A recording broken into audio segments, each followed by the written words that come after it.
بسم اللہ الرحمن الرحیم۔ حکمت نمبر 472۔ طلب باران کی ایک دعا میں فرمایا، بار الہ ہمیں فرما برداروں سے سراب کر، نہ ان آبروؤں سے جو سرکش اور منہ زور ہوں۔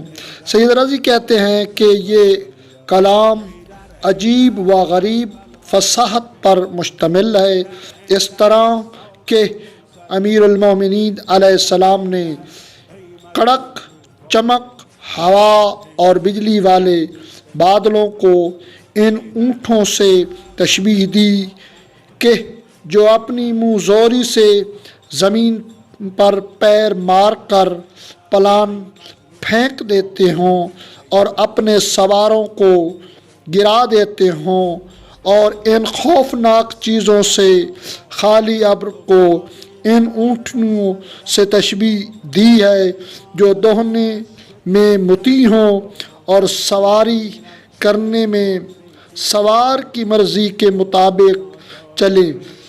خلاصتاً اس حکمت میں مولا امیر کائنات علی ابن ابی طالب علیہ السلام فرما رہے ہیں کہ ہمیں ایسے لوگوں میرے رب العزت عطا فرما جو فرما بردار ہوں، جو شریعت کے تابع دار ہوں، جو شریعت پر عمل کرنے والے ہوں، ایسے نہ ہوں جو شریعت کے مخالف ہوں، شریعت کے مخالفت خود بھی کریں اور لوگوں کو بھی اس کی مخالفت کی دعوت دیں۔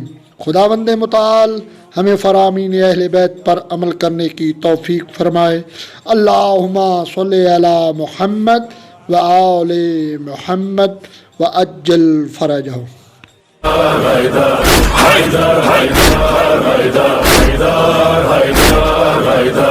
حیدر